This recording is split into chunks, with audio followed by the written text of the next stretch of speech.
ناظرین، رواں ماہ اسرائیل پر تباہ کن ایرانی بیلسٹک میزائل حملوں کے بعد امریکہ نے اسرائیل میں میزائل ڈیفنس سسٹم تھاڈ نصب کرنے کا اعلان کیا ہے۔ پینٹاگون کی جانب سے جاری ایک بیان میں کہا گیا ہے کہ امریکی صدر جو بائیڈن نے اسرائیل کے دفاع کے لیے دفاعی نظام سسٹم تھاڈ عملے سمیت اسرائیل بھجوانے کا اعلان کیا ہے۔ 1 اکتوبر کو ایران نے اسرائیل پر 400 کے قریب بیلسٹک میزائل داغے تھے اور ایرانی پاسداران انقلاب نے دھمکی دی تھی کہ اگر اسرائیل نے جوابی کارروائی کی تو ایران مزید حملہ کرے گا۔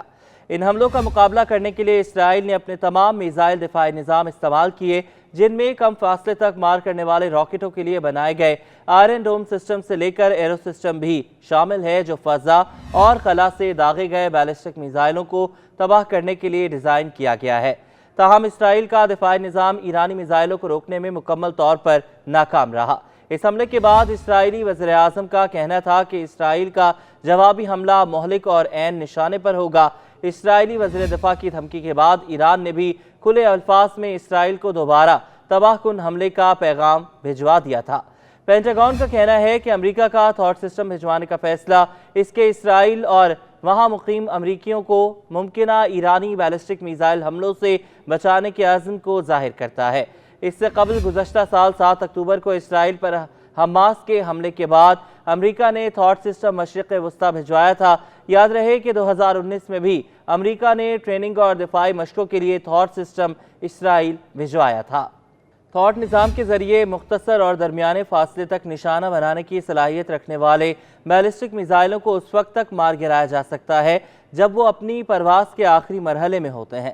اس نظام کی رینج 200 کلومیٹر ہے اور یہ 150 کلومیٹر کی بلندی تک کام کرتا ہے۔ میزائل داغے جانے کی صورت میں تھاڈ کا ریڈار سسٹم اس کا پتہ لگا لیتا ہے۔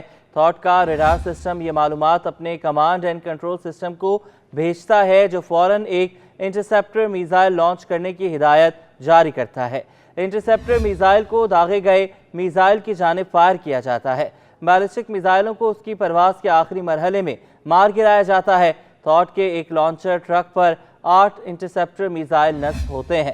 حالیہ ہفتوں میں ایرانی حمایت یافتہ حزب اللہ کے خلاف اسرائیلی کارروائیوں میں ڈرامائی حد تک اضافہ دیکھنے میں آیا۔ اسرائیل جنوبی اور مشرقی لبنان اور بیروت پر فضائی حملے کر رہا ہے، جبکہ اس کی زمینی فوج بھی لبنان میں داخل ہو چکی ہے۔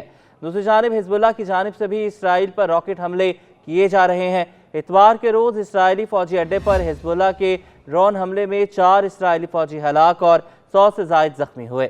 اسرائیلی فوج کی جانب سے جاری بیان میں کہا گیا ہے کہ شمالی اسرائیل میں حیفا کے جنوب میں تقریباً 33 کلومیٹر کے فاصلے پر واقع قصبے بنیامینہ سے متصل ایک اسرائیلی فوجی اڈے پر حملے میں 4 فوجی ہلاک اور درجنوں زخمی ہوئے۔ زخمیوں میں سے 7 کی حالت تشویشناک ہے۔ حزب اللہ کی جانب سے حملے کی ذمہ داری قبول کرتے ہوئے کہا گیا ہے کہ اس نے تل ابیب اور حیفا کے درمیان واقع علاقے میں IDF گولانی بریگیڈ کے تربیتی کیمپ کو نشانہ بنایا ہے۔